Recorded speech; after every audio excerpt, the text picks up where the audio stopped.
me some new dance moves. I know, I'm trying some new ones. What we can do in a chair. Hello, everybody. Welcome to the Aquarius Tangent. And today we are going to talk about everybody's favorite topic, self-care. But we're not going to be like, yo, self-care, self-love, and all that bullshit, because we know that. Like, let's talk about making space for yourself and how we get there, because while everybody chimes in, let's take care of ourselves. To get there and to do it is a whole other fucking story. Yes, and let's dispel some bullshit and take it a little bit deeper than self-care isn't selfish. I know. No. And also what the fuck? Like, let me start off with the first what the fuck, right?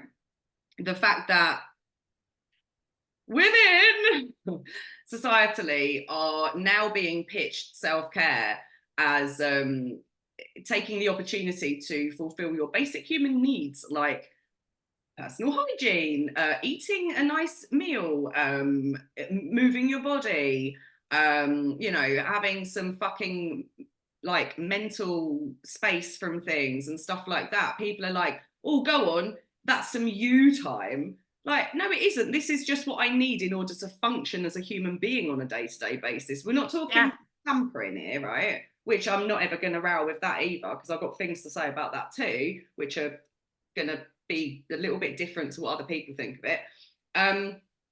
But just addressing your basic human needs. Example would be when we're in the throng of working and you're like doing client work and you're like, I need to get this done, this is a priority. How often do you sit there holding in a piss that you need so bad because you have to get this thing finished? You're calling me out already. Right? Yeah, but this is the truth. We are literally putting ourselves not even at the bottom of the priority pile. We're not even in the fucking pile. We are like literally hurting ourselves. You know, the amount of times, obviously working from home, like running your own business and stuff, the amount of days when I get up and I just get on, start working, and it will get to like mid-afternoon and I think, I haven't eaten anything, I haven't drunk anything today, I haven't had a wash, I haven't brushed my teeth, I've done nothing other than stuff for other people. And I'm like, yeah, you just get up and you start working and that's it. Bang. And then somebody would say, oh, you need to make self-care time. No, I don't. I just need to do what is necessary for me to function properly. Yeah, it's not, at that point, it's not self-care time. It's time to be a functioning adult. Don't say that. I hate that word. Oh, if I can be an adult, I'm Peter Pan in female form. Well, Captain Hook in female form. A functioning person, somebody who is like, you know what, I deserve to be clean. I deserve to have clean teeth. I deserve to smell nice, even if no one else can smell me. Just basic human day-to-day necessities. Yeah. Food in the stomach, cleaned up, showered, teeth brushed. Maybe you've done some yoga, maybe you've lifted some weights, whatever. And that's all touted as self-care these days. It's not self-care, and that's just maintenance. It's necessary. It's basic necessity. Those are basic necessities, yeah. And I think, you know, not as women, again, we are constantly pushing, like these are pushed on us, and it's like to not just to abandon ourselves, to care for others as well. I know for me, this has been something I've been working on this week because my girls have been with their father, my ex-husband, all week.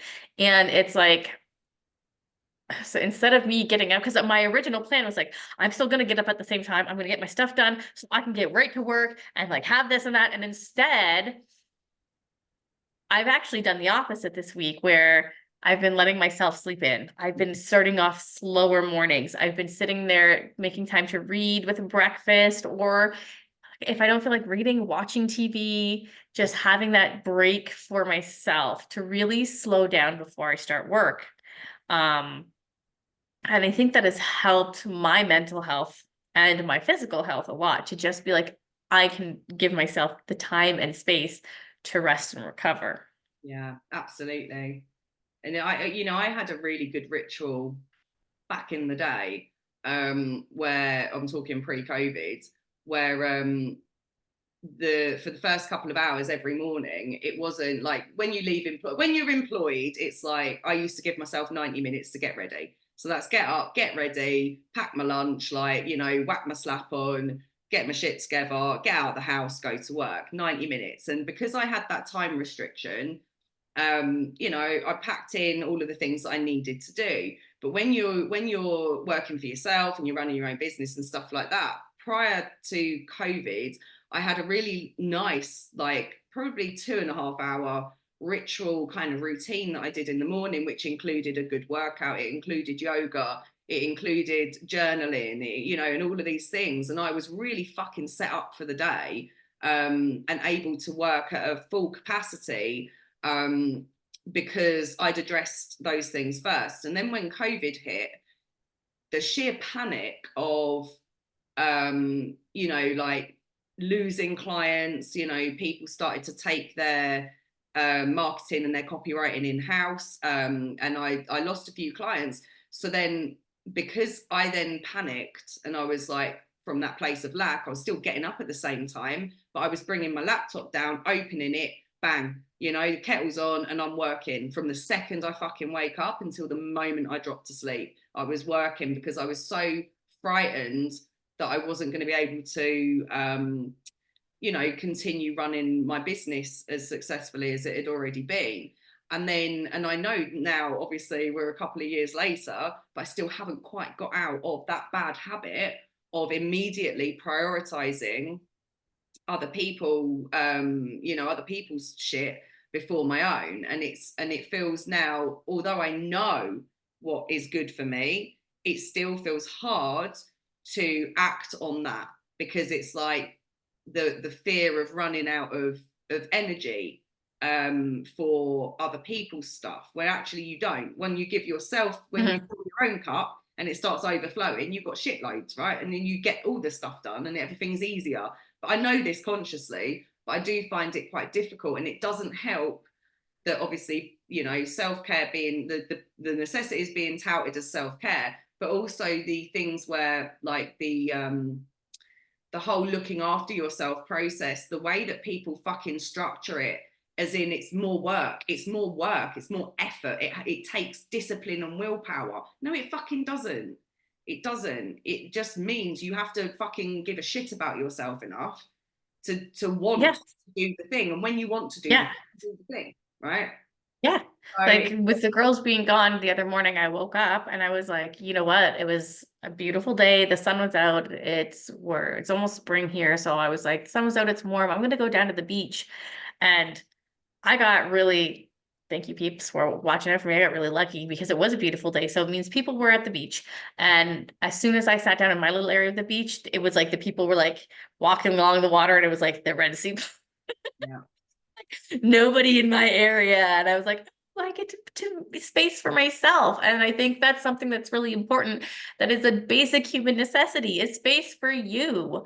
And a lot of times people take a look at these times to reflect, to have space for yourself as a luxury. And it's like, no, this is a basic human need to, and I know it's not always, you know, I'm a single mom. It's not always easy to create that space, but when you have these opportunities presented to you, I think it's important for you to take them, for those reasons, because we are so conditioned in today's world to get up and start working and be productive and be productive. I mean, how many times have you kicked yourself because you got up, you started working, you got to the end of the day, and you did not check everything off your to-do list and you felt like you weren't productive enough?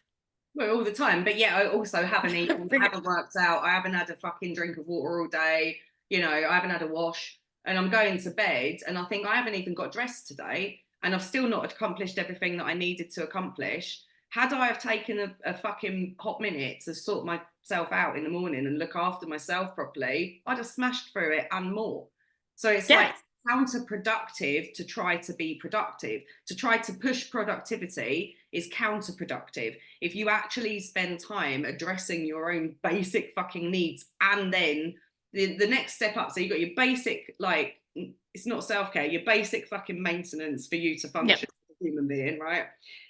the next step up is what I call like active rest. So that's your nourishing tasks. That's your nourishing shit, not tasks, nourishing Hobbies. activities is what I meant.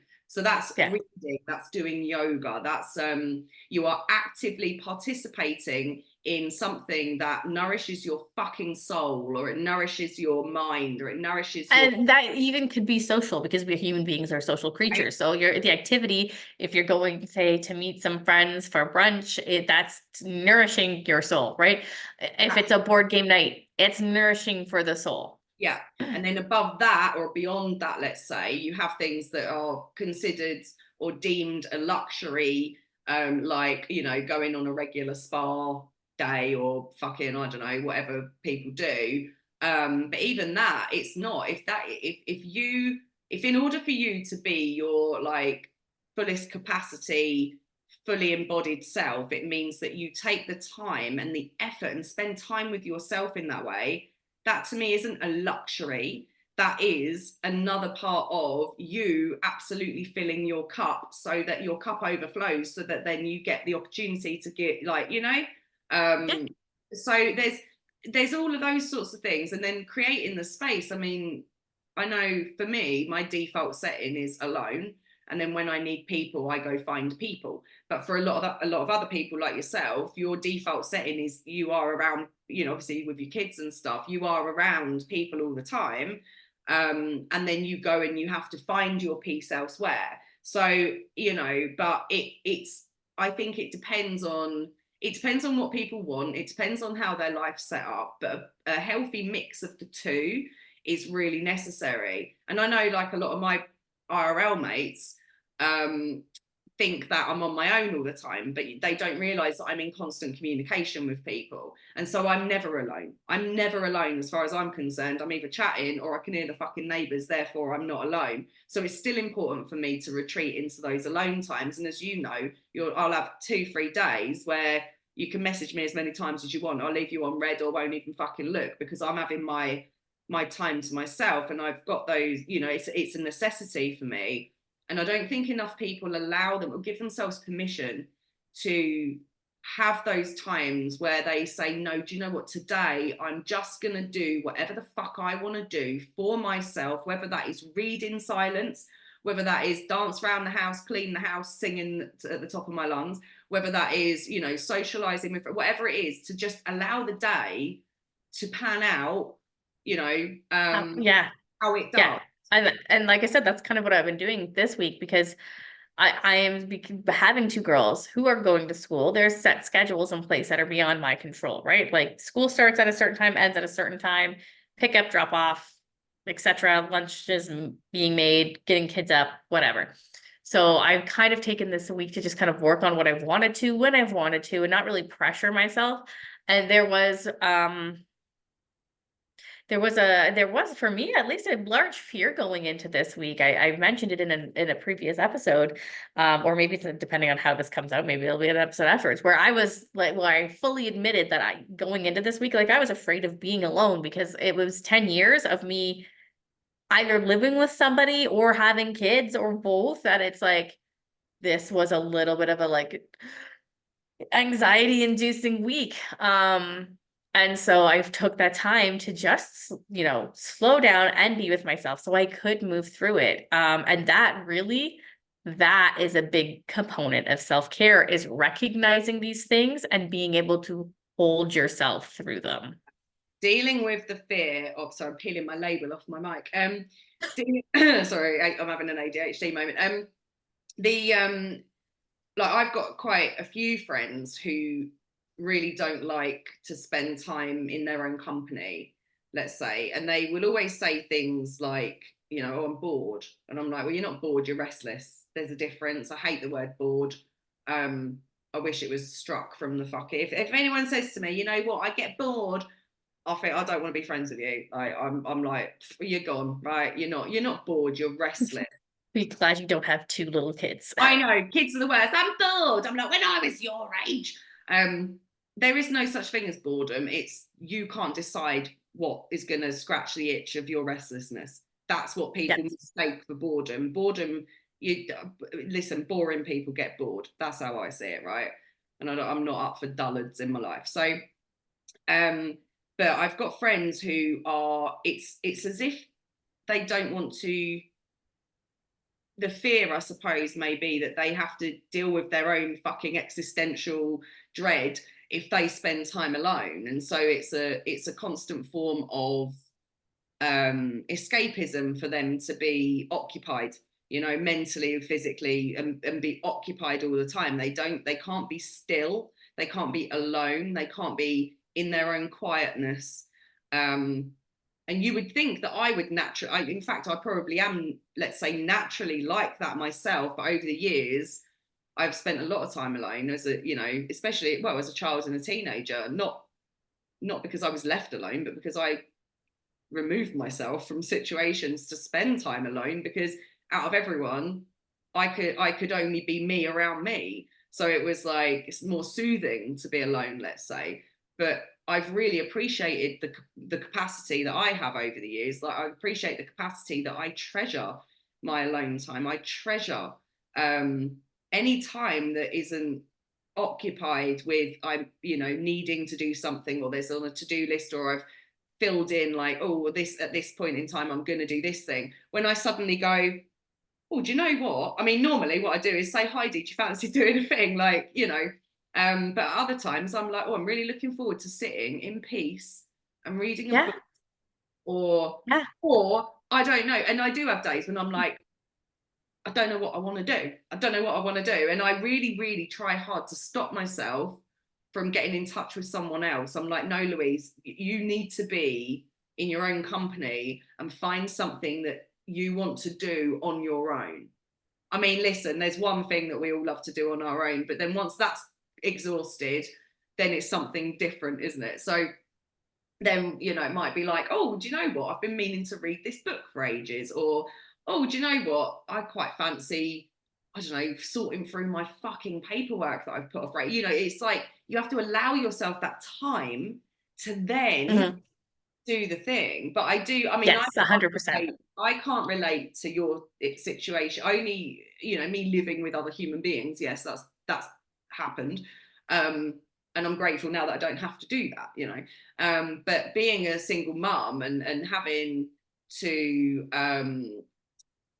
and obviously I know you're not resentful of this in the slightest, but the way that I'm phrasing it, it might come across like that. But like having to get up and be beholden to other people before yourself on a day-to-day basis. I know when it's your children, it doesn't feel like that from what I've been told. But equally, I can't imagine. I mean, even when the cats start whinging for food and it's like not yet kind of thing, I think, can you fuck off a minute? Like I'm a bit like that. Like I'm not prepared for this yet, so I don't. Do you know what I mean? I Okay, don't. I'm a bit like that too, and I got two babies. Not that I I suppose don't this is what love I'm them. getting at. Yeah. Well, not that I don't love them with every fiber of my being. Um, but there are just times when it's like, go away. I just need to be by myself right now. Mhm, mhm. Yeah, and it seems, I think for a lot of people, they find that quite, like mums, especially, like I know from my, like, well, pretty much all of my female friends are mothers, right? And they feel guilty about that. You know, there's a guilt there that they just want fucking 10 minutes to themselves and they feel bad about it. And I'm like, I think you're allowed, aren't you? Like, Yeah. I don't know how Yeah. it works, but like, are you not allowed to say, not right now? Like, give me 10 minutes. You are, yeah, you're 100%. And I think what was missing out there when it comes to either, even if you're not a mom, even if you are living in a family unit or have roommates or whatever your living situation is, if you are with other people, I think saying, I need 10 minutes, that's setting a firm boundary. And you're actually teaching the other people you're living with that it is okay, that boundaries are a way to say, I need time for me right now. Boundaries are a way of like boundaries are self-care, boundaries are self-love, because it's saying like this is what I need in this moment right now and communicating that. So at first I did feel guilty. I don't now because I know that by me looking at my girls and saying, you know what, give me 10 minutes. Mama needs 10 minutes and then I'll be right with you. They're learning Yeah. that language for themselves. And they are going to grow up saying, I need 10 minutes. Yeah. Be right with you. So Yeah. that's something that is, and even though you will feel guilty and it takes time for that guilt to go away, but teaching people, whether it's your own kids, whether it's your parents, whether it's roommates, that you have these boundaries for you so you can make sure your head is on straight is totally okay. Again, I would say, even though I say it's a form of self-care and self-love, it's a human necessity to say, no, I need 10 minutes. Oh, yeah, you're absolutely right. And then you're leading by example. So you're saying, like, by you saying that, you're not being rude or horrible or bitchy. You're just saying, listen, I need 10 minutes. And then they now know, it keeps reminding me of that fucking reel that I sent you. I think I sent it to you earlier of that little kid. It was like Aquarius. It was like a little girl. And she's like, I'm tired, I'm cranky, and I worked hard at school. And the dad's just like, so what are you telling me? Like, don't mess with you right now. And she's like, yeah, because I'm tired, I'm cranky, I worked hard at school. And as she's walking away, she's like, I just need to not be tired and cranky. And she's like, she's walking away. And I'm like, go on, girl. Like, she's experiencing what she's experiencing. She's expressing it in a way that is not accusational. She's not blaming anyone else. She's just saying, this is how I feel. Can you just fuck off a minute? And then she's like, I just need to work through this and process it. And off she fucks. And I'm like, I actually think that child is more emotionally expressive and intelligent than I am. Like, I'm like, I'll just be sitting here seething, cracking on with stuff because I don't sometimes feel that I'm capable, which much to this will shock a nation. This will shock all of my friends. I don't feel that I'm able to, express myself or articulate how I truly feel about things when I need a minute. I don't often. I'll just fucking put up and shut up. Everyone who knows me would tell you, like, oh no, Lou don't give a fuck. Lou will say it how it is. But I'm like, apart from when it's me, where I don't. Yes. I was going to say the difference is that it's you're talking about yourself now and saying what you need rather than going to bat for somebody else, which we do all so easily, right? Always, yeah. You will go to bat. Somebody else needs time. Yeah, you know what? You leave that person alone. They need space. They've told me they need time. So you just sit down and you wait. I've got a really good example of this. So when me and my mate went to like a paranormal thing the other week, there's a couple of people that she's mates with who are lovely, but one of the women, she was, as soon as we parked up, we'd had a really stressful drive around and stuff. There was a big old bunch of fucking hoo-ha. And the second we parked up, like, she was, so she turned the engine off. I went in for the hug. She almost punched me. Like, that's not what she needed at that point in time. And then the woman who's lovely, like, I'm not criticizing her, but she opened the door and started talking. And I see Al's face and I was like, 5 minutes. Like, I went like full on demon at this poor woman, because Al needed 5 minutes. I didn't. I'd have just been like, I'd have sucked it up and got on with it. But my best mate is sitting here. She fucking needs a minute. So I'm telling you right now. But I don't know where it came from. It came from like the fucking underworld. It was like, because it's somebody else. I'm protecting somebody else's boundaries. I'm protecting somebody else's peace. When it's mine, I'm just like, nah, fuck with it. I don't care. But for other people, as you say, you always go to bat for other people. Why are we so reluctant to go to bat for ourselves, Yeah. That's the real question. And again, that's something that I'm especially learning now as having no other partner to rely on. And I was sick last week. I was really sick, fever, chills, aches, the whole thing. And so my eldest has a tablet and I'm really restrictive with how much screen time she gets a day because kids don't need to be on the screen all day. Even though we do, you can't. She said that too. She's like, well, you're on your computer all day. I'm like, mommy's working. Yeah, just be like, do you think I'm enjoying myself? Do you think I'm watching? Yeah, I'm not sitting there watching YouTube Kids and watching cakes being iced because she loves. Paw Patrol here, bitch. Yeah, I'm like, I'm working. I'm writing copy. Thank you very much. I'm on Canva creating graphics for clients. Thank you very much. Behind your back, she's like, no, you're not, mummy. You're sending Auntie Lulu memes. So, and I was really sick. So I looked at her that one day and I was like, listen, I'm really not feeling well. Mommy has a fever. And I'm like, I need to lay down. But at the same time, you guys are kids and I need to take care of you. So I'm going to give you a little extra screen time today so I can get dinner on, and then so I got dinner on for them and she gave her some screen time. And she, you know what, just by me expressing what I need to her and saying, I am not feeling well. I need to have some space and some time. I'm not going to abandon you, but it's going to take me a little bit of time. She was like, okay, mommy, and took her younger sister and they both went into her bedroom and they just got under the blankets and snuggled together and watched Paw Patrol. And I was like, But so what even you've done kids. there, by you expressing your boundaries or your needs directly, you've allowed somebody else to take that on board and then do the right thing for you. And she had, the girls have had an opportunity there to say, okay, fair enough, now let me help.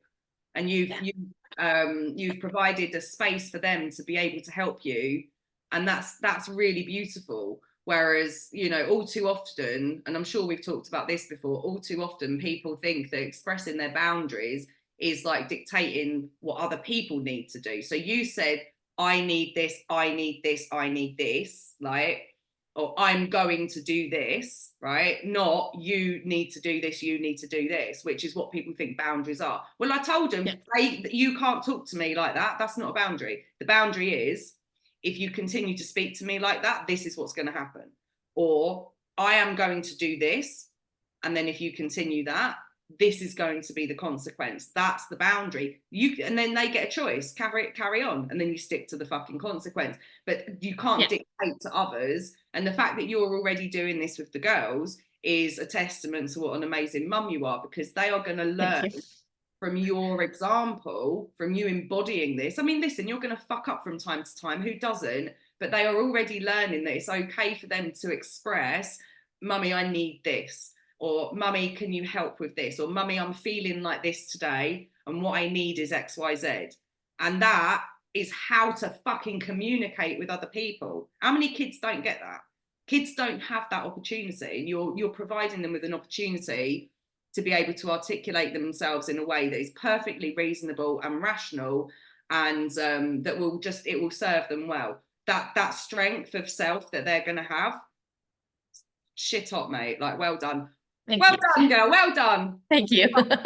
Thank you. But I mean, I think it's important because to bring up, and even though, yes, I talk about, right now, because of what we're talking about, the subject that we're talking about very heavily weighs on me because of being a single mom. Like, this is something that it's for anybody to learn that they can do, and women, because even if you are not a mother, even if you're not a single mother, you're still generally the caretaker of the family, the caretaker of the house, on top of whatever other responsibilities you have for work. So it's having conversations like this around what it's like to be a woman and having basic needs met. Very important. I think as well, I think that obviously it's a generational thing there, there's an ancestral thing there, and there's a societal conditioning as well that we can't deny.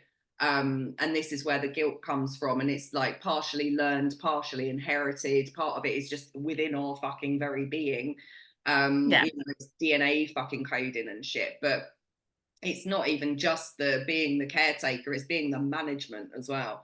Like with a guy that I used to live with, who, love him as last time I saw him, he said like he recognized the things that were problematic when we lived together, but we shared a house. He wasn't lodging with me, we shared a house. And he would say, well, if you want me to do something, you only need to ask. And my attitude is, why the fuck should I have to ask?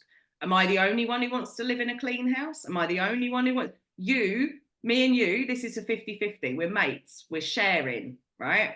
So he's doing, you see it, you do it. Because if I see something he's doing, I see it, I do it. I am not the manager of the things that need doing. Like, you are not a fucking child. I don't need to say, Oh, mate, would you mind doing the washing up? Oh, mate, would you just run the hoover round, please? I refuse to be, because I was at the time a manager at work. I don't really want to come home and be a manager. You know, I don't want to. Why should I? Why have I got the mental burden of making sure the house is maintained when you're a fucking adult? He's older than me. You're a fucking adult. You see something's dirty, you clean it. Like, come the fuck Yeah. on, you know. But since then, after he lived on his own, or he still lives on his own, but he came round for dinner and he said we got a bit drunk and stuff, and he said, you know, I can't believe that was my attitude, you know. But it took him to experience him living alone to recognize just how much I was doing versus how little he was doing. I went on strike for 2 weeks around the house. And I remember I had some friends round and it was awful. The house was awful because I'd done nothing and I hadn't asked him to do anything. And I had some friends round and I said, he walked in the room as I was saying, I'm sorry about the state of the place. And he said, yeah, it has turned into a bit of a shithole, hasn't it? And I said, what the fuck does that tell you? The second I down tools, the place falls apart. Whereas if you don't do fuck all, the place stays maintained. What the fuck does that tell you? And he was like, oh yeah, good point, you know. So we laughed about it, but it's still that mental burden, that mental load. So in all areas of your life, and I think this goes for women or anybody really who's in this situation, where they are the main, you know, like the unpaid fucking staff, basically, the maintenance crew. You know, we don't just do the do, we also manage it all. Plus, we're expected to also, you know, not even expected, but we've also got other things outside of that. Plus, we're, you know, already that somebody else within our friendship group, we're also nurturing, we're also caretaking everywhere. And the only person that doesn't get taken care of is you know? So fuck that noise. Yes. Fuck that noise. Yeah. Yeah. And that's why I think we wanted to talk about shifting it from looking at it as, oh, I need self-care, I need a self-care day, to like, no, these are basic needs that you need met. You need to meet yourself, that you need to set boundaries around and meet yourself. I need to have a shower today. I need to feel clean. I need to have that. And I How about I love. deserve? That's how I'm positioning it to myself now, because I'm crap at all of that sort of stuff. Like, and I think it Yeah. is the ADHD thing, as far as I'm aware. But it's like I'm really crap at that stuff. So I cannot operate from willpower, or Yep. discipline, right? Or habit. I don't form habits. I have to choose things every day. So what I say to myself is things like, oh, I can't wait to have that lovely clean feeling when I get in my clean bed and I've got a lovely clean, you know, or Oh my God, I love that I know it's feeling the when best. you wash the sheets and you put them on the bed and everything is clean. That's the And best. then you have a shower and you get into clean, sorry, my mic, clean pajamas, and then you're just like, it's just the So what I coziest. do, my psychological trick for myself is when I do my everything shower, and then I look at my bed and I think I need to change that now because I'm not getting in a dirty bed after I've had an everything shower. Or I change the bed and then I'm like, now I've got to have an everything shower. So it's like they feed into each other and I mix it up a little bit for myself. The other one, like even things like brushing your teeth, and I know lots of women with ADHD struggle with this as well. For me, I fucking hate the taste of toothpaste as well. Like there's that too. But I just think instead of going, I need, I'm like, oh, I can't wait until I can run my tongue over my lovely, clean, shiny teeth. Like, and I have to like make it like it's an indulgence for myself in order to You want to romanticize it, but I kind of love have that. to. I have to romanticize everything and anything that I want to do that is for me. I deserve to live in a beautifully spick and span house that's tidy and clean. And when I look around, I go, oh, look how lovely and clean it is. I deserve to feel like that every fucking day. Right. So that's what encourages me, is the excitement of like the deserving. I deserve it. I'm worthy. Because I wouldn't have it if I went round a friend's house and she was struggling. I'd whip the fuck round her house and have it sorted in like 2 hours, because you deserve, mate, to be in this wonderful environment because you're a wonderful person. So I need to treat myself the same. Like you treat yourself like you would a best friend, don't you? And so Yeah. feeding. And for me, it comes from a similar place where it's like I deserve, but I feel pride in it. Right, Where yeah, I'm yeah. like, look at how I'm so proud of my beautiful house. Last Look at week, me. Look at how I'm so proud of how my yeah, it's skin like, look glows at my after the services. everything shower. Last week, when after I'd had my what we're calling in the UK a menti bitty, after I'd had my mental breakdown, Yeah. it was literally this time last week, and my friend came round, and we literally did top to bottom. That sounds rude. Like spring clean, house top to, but nothing sexy. Although, you know, whatever. I mean, I would. She's hot stuff. Can I bring up the word deck again now? Like Yeah. tarot deck. Oh yes, we cleaned the deck together, top to bottom. And excuse me, after she'd gone home, which was quite a sort of early evening, I then went round and videoed my whole house and sent like my mum sent all these like WhatsApp videos to my mum, and I watched them back the next day, and it's me just going clean, clean, clean. Look how clean my house is. Clean, clean, clean, and like Right, the there's a sense excitement. of pride. I'm like, Right. you know what? In the comments, I want to know if you talk to your house when you clean it. Oh, I do. Please let me know what you say. Because I talk to my house when I clean it. Like I'm in the kitchen and I'm like scrubbing the countertops. And like, oh, my beautiful countertops. They're gonna be You're so like, oh, clean. smooth, Look you at me smooth taking care. bitch. You like that? You like being clean, you filthy bitch. Is that what you do? No, mine is more like, I love you so much, countertop, where you make my food because I love my kitchen because I love to cook and you're so Okay, so you're wonderful. expressing gratitude, whereas I'm just being dirty, Yeah, like filthy. where I'm you're just like, yeah. So this is you want me to scrub that, you filthy bitch? You know, I'm not really. Regina Snow, Yeah. villain, protagonist.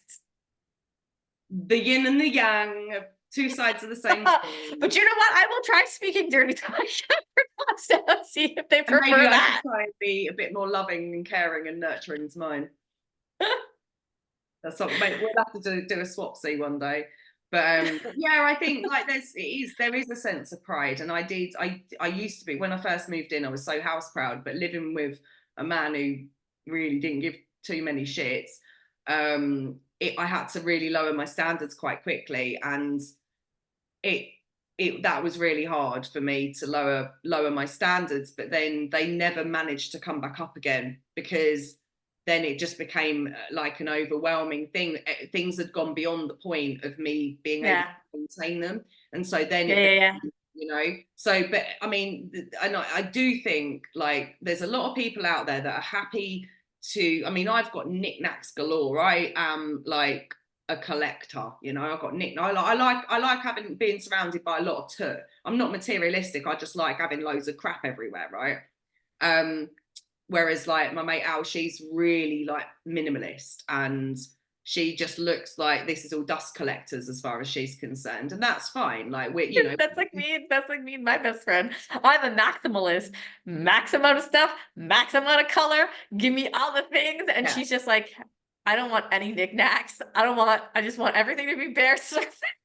Which I kind of love, but like it does it. I just, for me, and I'm not criticizing or judging anybody that No. doesn't mind living in an untidy environment, but for me, there has to be a certain amount of calm within the chaos for me to feel like for my mental health. If things are Yeah. too messy, I feel messy in my mind.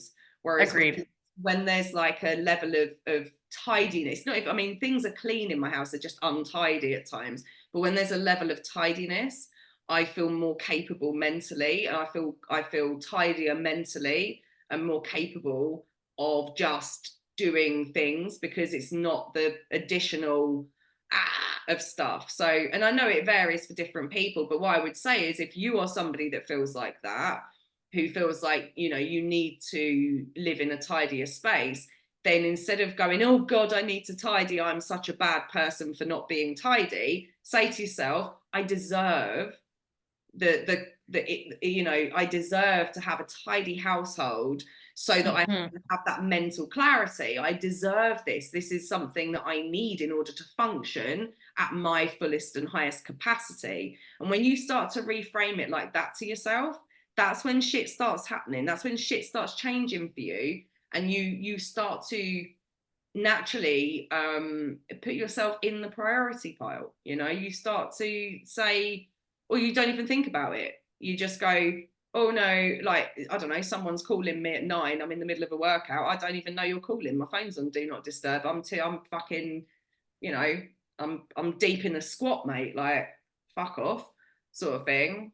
Whereas Yeah. before, it would either be I wouldn't be doing the workout, or I would I wouldn't put my phone on do not disturb, and then I'd stop my workout in order to address somebody else's need.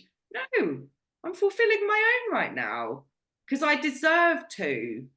This is part of who I am as a human being. This means if I do this, I can function better for not just the rest of the day, but in the future as well. I'm looking after my long-term health. If you're fucked, right, as a person, your business is fucked. If you let Yeah. yourself go downhill so bad that you go into full-on burnout, you have lost your livelihood. So 100%. like, But that's not to say that there aren't times when you will be, if you are a business owner, that you're going to work those from yeah, we all when do. you wait up to like when you go to bed, because there are a certain amount of times too where you have that idea, and I think that's another thing if we're talking about like this type of meeting your basic needs, and if we're talking about meeting your basic needs as a business owner, there will be times when you're in that zone, when you're in your creative genius zone, and like time no longer exists, Yeah, yeah. You're and sort of, then you just look up from whatever you've been doing, you're like, and there's how the nothing fuck wrong did with five that. hours pass? Yeah, there's nothing That is wrong. okay too, but it's good to recognize that those moments are going to be will happen, but it shouldn't be an everyday thing for you. It's adaptability. It's adaptability because people that are very much like you. These are the ones that fucking this gets me. Um, the daily balance people, which I'm not knocking, but for me it don't work. Right? I'm not a balance. Number one, I'm not balanced. Secondly, I'm not a daily person. So Mhm. I'm a sprinter, not a cross country. I'm not a marathon. I'm a sprinter person. I ebb and I flow, and I'm all or nothing. And so let's say I work 20 hours a week. I'll do 12 of those in one day. So because that's when I'm fucking switched on, and I'm like duff duff duff duff duff. My cycle of energy is not on a 24-hour cycle. It's, I think, on more of like a 10-day cycle or 11-day cycle. So there's like and so I can have, and it's the same like eating. So I'll go 3 days without eating and people think I'm mental, but then for the next 2 days I'll do nothing but eat. I personally, I've lived like that since I was maybe 14 years old. So for me, that's not, people go, oh, you must eat. And I'm like, why? I don't want to today. I'll eat when I want to. Am I not allowed to do that? Yeah, there are some days where I'm very snacky and I won't stop eating, and there are other days where I'm just like, Whereas I've got other friends who prefer to make sure that they have got their things, their daily things that they do. Whereas I'm more like on a, as I say, like a weekly or a 10 or an 11-day yeah. And I think cycle. that's important to recognize in yourself too. Mm. Um, because it allows you to, and I mean, for those of you who are working for somebody else, it's a little bit harder, because then you are kept to a schedule of I work my 9 to 5, I work whatever hours I work, and I have to complete so many tasks while I'm there. But you can still start setting up your work tasks into what your natural rhythms and your natural schedule are, so it doesn't feel like you're pushing yourself through something when it's not working, and when like you're kicking and dragging your feet and you're like, "Oh, God, I'm not Mm. feeling this task." We'll move on to the next one, come back to it when you're feeling that one more, right?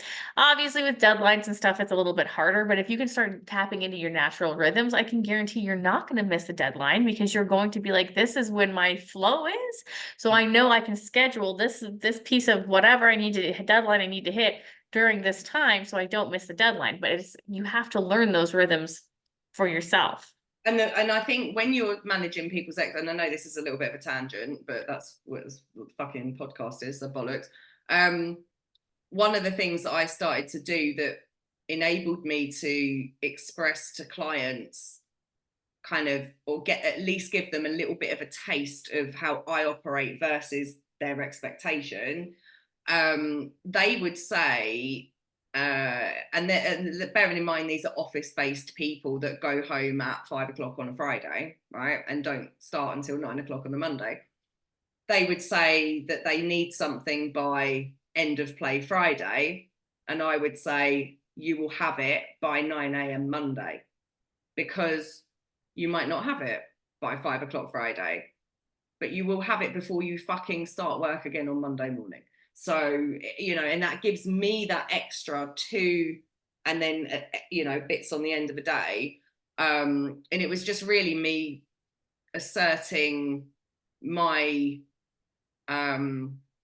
you know, I wake up at 4 o'clock in the morning, I'll get shit done, but I ain't working late. Yeah. Right. So that for me was Yeah. the difference. Like, you will have it by 9 a.m. So I started changing things. When people say end of day, I'm like, no, you'll have it by 9 a.m. the next morning. And people, no one really says anything because it doesn't really make a difference to them. But it made a difference in how I felt that I was expressing that, you know, this is how I operate, kind of thing. If that, do you know what I mean? Do you know what I'm getting at? Yeah, because again, it goes back to what we were talking about earlier about setting those boundaries. And setting boundaries is really, like you said, managing expectations and saying, this is where I'm at, this is what I need, this is how I work, this is who I am, right? And it's not putting restrictions on other people, but it's like being honest with yourself and the other person of where you are at and what you're capable of doing and when you're capable of getting it done. Yeah, absolutely. This is why I always hated You know? 9 to 5s. Like, I never thrived in the 9 to 5, rhyming. Shift work, brilliant. Like, that works for me. Because it's like, you know, it's varied, and I can get up, I can be at work. Like today, the first call today was at 7 o'clock this morning. Like, brilliant, you know, and I'm still going at 7 o'clock at night now, and I'm still going. Other days it's like, you know, I used to start at midday and work through till sort of 9 o'clock, you know, and then I worked in the casino, I didn't finish till 4 a.m. Like, there's, you know, doing variety for me is what's necessary. Or no, it's freedom to do shit at different times of fucking day when I fucking want to do it, rather than being restricted to this time period of, because I'll tell you what, between 9 and 5 sometimes I just want to do my own thing. But before Yeah. 9 and after 5, I'll do my work. And what does it matter Yeah. to you as long as I hit the deadline? Like, obviously, Yeah. I As long don't as have like that now, so it's not a problem. But no. historically, it felt like an issue for them. And I had to kind of say, but as long as you're getting it on the day that you need it, why the fuck does it matter to you when I do it? Yeah. Why questioning that? Like, if I'm out all day, why do you give a fuck? As long as it's delivered at the time, you know, always before the time that you need it. I always hit a deadline, right?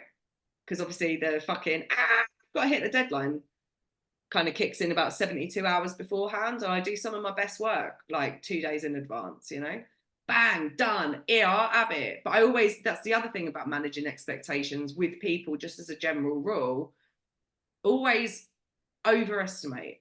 Always say, you'll have that Tuesday. And I'll tell you what, when you deliver it on Friday, they will fucking love you. I've said this about men as well. Like, why do men say to their wives when they go out getting drunk with the boys, I'll be home by 11? And then invariably they never are. Why don't they say, I don't think I'll be home till about 2 a.m.? And then when they rock up at midnight, the person's going to be like, oh, I wasn't expecting you. And it's like a good, you know, like, over fucking, give yourself a bit of chance, give yourself a chance, you know, like, don't, like, managing people's expectations is easier than people think. I personally think. I know that's a total different tangent, but yeah. Well, it all relates, right? Because when you're managing expectations, it's again, it goes back to you're managing expectations, you're giving yourself a chance, and then that means if you're not working to something that's so hard that's in the back of your mind that could be causing stress or anxiety, right? If we're going to use your example, when somebody's out at the pub and they're like, oh, well, I'm going to be home by 11, and then you're not, you're looking at your watch being and watch being like, hey, I gotta get home. And then you got your mates being like, oh no, stay up, stay up. And then you're like, but I gotta go home, but stay up, I gotta go home, but I stay up, right? Like just, and if you say, you know what, 2 a.m. and then you're like, look at your clock and you're like, yeah, it's midnight and I'm feeling tired. You can be like, you know what, guys, I'm not feeling anymore. I'm gonna go home. And then the person who doesn't expect you until later can be like, oh, and you're like, yeah, I got tired, so I came home. And it's like a nice surprise. And it's giving yourself the room to kind of Room again, manage. space. Yeah. It all goes back to space, creating that space for yourself. And then too, if you say you're going to be out until 2 a.m., you're tired of your buds and you just want some quiet time to sit in the car and have nobody bother you because your mates think you're going home to sleep. Your partner thinks you're out with your friends, then you can take the 10 minutes, 20 minutes in the car just to be like, That was one of my favorite things. Obviously, right? So like there's all these layers to it. I don't have my car anymore, but it was one of my, it's like, oh God, I don't know, sitting in the car, just like decompressing, just sitting there like you're in a box where it's like nothing can fucking touch you. You're not part of the reality, the 3D reality anymore. You're just like, I just exist in this small space. And there were times when I sat in my car for a fucking hour, man, in Yeah. silence. And sometimes you just need, and that's okay. Glory. Right? They were the glory days, mate. Yeah. But yeah, no, you're absolutely right. And yeah, so going back to the main point of what we're saying is, yeah, definitely creating opportunity for yourself to embrace that space and embrace that kind of being, and looking after yourself in, like, mentally, emotionally, physically, spiritually. Like, nothing beats that. Yeah. And Just instead of running having a breath. yeah, instead of running off trying to distract yourself all the time. Like, escapism, not, I ain't got a problem with escapism, but if you're doing it more often than not, then you need to fucking address what's going on. So I think, I mean, I can't speak for, obviously, I can only speak for us young, free and single, women, sans children, blah blah blah. Because we're just as bad as other people, like at feeling beholden. It's like a lot of my friends who have got children are just like, oh, I'd love to have your life, because they think I swan about. And I'm like, I ain't doing no swanning, mate. Like, I get up fucking earlier than you do and I go to bed later, and I'm fucking exhausted, and I was like, couldn't get out of bed last week. I'm crying and I'm fucking freaking out and I'm having a menti bee. And you've got routine and rhythm, and I know you feel robotic and beholden, but actually sometimes I fucking envy that. So don't act like I just swan about whenever I want, because it ain't like that, girl, right? It does. It's all of us. We are, I would say, a fucking high percentage of humans, male, female, whatever you identify as, everything fucking in between and outside of that. We all struggle with just simple giving a fuck about ourselves. That's what we struggle with. And it's about Yeah. time we started to give a fuck about ourselves as much as we give a fuck about those that we love and care about, because we are also deserving of our own love and respect and compassion and nurture and empathy and all of those things. 100%. And when you are able to build those necessities, basic human necessities into your day, then you're going to be like, you know what? I need a self-care day, and take yourself to the spa for a real treat. And then that's when you're going to be like, oh, this is what self-care is. Self-care isn't just having an extra 5 minutes in the shower because I'm just feeling the sort of way today. No, that's necessity. Self-care day is like going to the spa, sitting in the sauna, doing those special treats for yourself. I had a self-care month a couple of years ago. It was brilliant. Oh I my didn't God. want to do it. When it came to it, I was like, I don't, I was like, oh, what can I? It was like I wanted to distract myself. I was like, I was so tempted to just laze around and watch movies. I was like, no, this is self-care. Self-care September, Louise. So I was like, so the first thing we're going to do, Louise, to pep talk my way through it. And so I just started to do, every day I did a little bit of yoga, I did a bit of reading, I started to bring in some really nurturing practices for myself. And then something after that, something happened and threw me off kilter again. But it really, I couldn't believe the positive impact it had in every area of my life. It was shocking, to be fair. And it didn't require a lot of effort or anything, but it was significant. Small steps make the most Yeah. significant fucking impact. But we just continue to shove it down instead of just fucking doing the things that, because I think a lot of us don't feel deserving of them. So I think I'm here to say, I give you permission to give yourself fucking permission to give a shit about yourself enough to do the wonderful things that fucking nurture you, Yeah. because you will thrive when you actually pay attention to yourself in a loving, kind way. You start to thrive in other areas. Everything gets easy. You meet way less resistance, and shit just starts falling into place. And why we butt against this and why we resist this stuff, because we think that we're not being productive or we don't feel we deserve it. Well, actually, you're not just going to help yourself, you're going to be helping everyone around you if you just take that time to pay attention, create that space for yourself, and just fucking embrace yourself. Yeah. Give yourself the time, give yourself the space, because you are worth it. You're And as well. much as I know it sounds like, because it feels like it's such a cliche now to be like, yeah, but it's like, it's really you, when you start to, it's almost like a double-edged sword, or like one feeds into the other, or reverse, because it's like when you start to meet your basic human needs, you find more value in yourself, and as you find more value in yourself, you're going to want to meet those needs, right? So it's like it's a cycle, and they interplay together. Self-fulfilling. um Yeah, it's self-fulfilling, and then it transcends into so many different areas and facets of your life as well.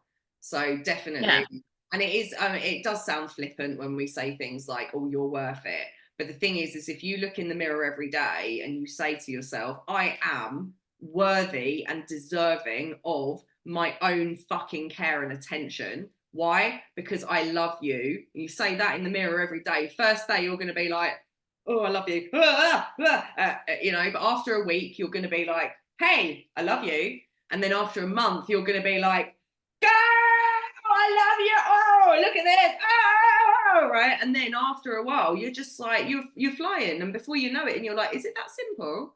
Because it is when you feel it deeply, yeah, when you allow yourself that, as we've been saying, you give yourself permission to do these things. I can preach it and I still struggle with it. So it's something that I have to remind myself of constantly. And I come out and I lose it sometimes. And then I know I need to come back into it, because the only thing that's ever worked for me in my life is giving a fuck about myself. And when I give a fuck about myself and I address those things, then everything works. Every mhm. fucking thing works. So instead of fighting yourself to give a shit about yourself, surrender to giving a shit about yourself. Like, that is as simple as that. Surrender is my word of the year, so thank you for Yeah. bringing that up, and like just triggering the fuck out of me with Right. I have a love-hate relationship with surrender. I'm working on it. Oh, that's a great conversation for another day as well, because I'm the same. I'm like, We will put that on our list that we ever never look at, and sometimes do look at, and sometimes choose from, and sometimes decide, nah, you know what, let's just fucking talk about whatever we're on. But if you found this episode helpful around self-care, actually just being meeting your needs, please hit the like button. If you want to join the conversation, subscribe, and don't forget to hit those notifications so you get notified when we have new episodes that are out.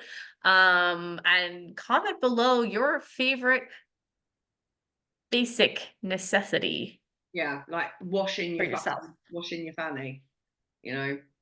Oh, actually, you said, what was it? I said, you said to me, it was, what was it? It A was, horse no, shower, pits, tits, and naughty bits. but what is it? It's called the horse bath. Pits, tits, and naughty bits. Tits, tits, and naughty bits, which is the horse bath. But in Britain, we've got a horse wash, which we always say a quick lick round with a flannel, right? But my nan used to say the 3 F's: face, fanny, and feet. Fanny in Britain is your vagina, not your butt. Fine. Just Not your butt. Yeah. Yeah, that's why we laugh when Americans and Canadians say fanny pack, because we're like, we call it a bum bag. So, you know, but yeah, face, fanny, and feet. I think actually a combo of the two, because you're doing pits, tits, and naughty bits. I'm doing face, fanny, and feet. Oh, but at least our naughty bits are being done twice.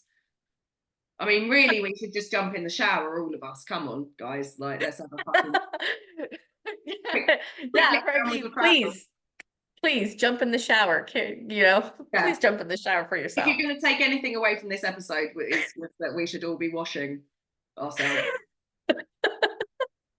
Like, let's do that. Let's love ourselves enough to have a wash, shall we, people? But yeah, definitely comment below if any of this has resonated, or if you have any anecdotes. I think is the other thing, because you and I, Heidi, always tell like little mini stories about things, and I think that people tend to hold back on saying, oh my god, this thing happened. Like, I want to hear all of the fucking stories. You know what, I thought about that, and here's an idea.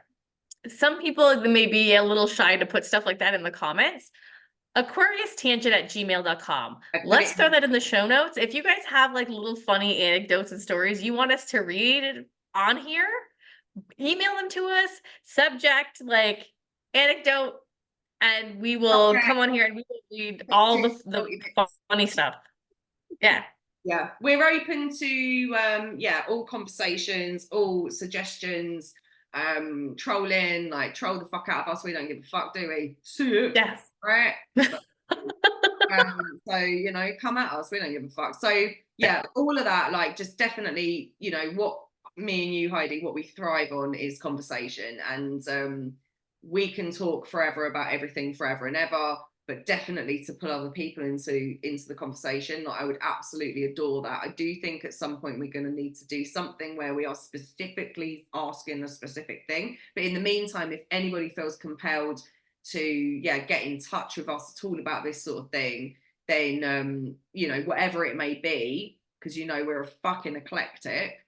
Send us your funniest washing up stories. Yeah. Washing up is doing the dishes here, though. You're talking about like washing. Send us your funniest in the shower stories. Oh, okay. Washing up, I'm like, yeah, I was doing the dishes the other day and this happened. Like, I saw a fucking weird bird. Like, you know. Like, I slipped on it. It's just funny. But yeah, give us all the fucking stories. I remember the one time I slipped in the shower and I went forward and then I winged, so I slept and I was like, woo, and then I winged my head off the wall on the other side. I went in once. I went to get in the shower and I put one leg into, because I've got a bathtub with a shower. I put one leg in and it went phoom, and I went fucking arse over tit. It was horrible. I honestly, you know, when I fell down the stairs and I said my soul left my body, that's what happened at that point in time as well. It's like, but I am getting to that age now where it's not like I've fallen in the shower. It's like having to tell people I had a fall. So if you have had a fall, you know, like, let us know. Help, I've fallen and I can't get up. I need one of those buttons or those pulley strings, like alert. Wait until we do the ghost episode. We can ask for ghost stories. Oh, I can't wait. Ghosts, who are they and what do they want? Oh, that's going to be my favourite episode. But all right, then let's wrap it the fuck up. I love you, Heidi. I love everyone that has Love you, Lou. Love everybody that's watching. Love all of our subscribers. And we'll catch you on the flip flop. Mwah!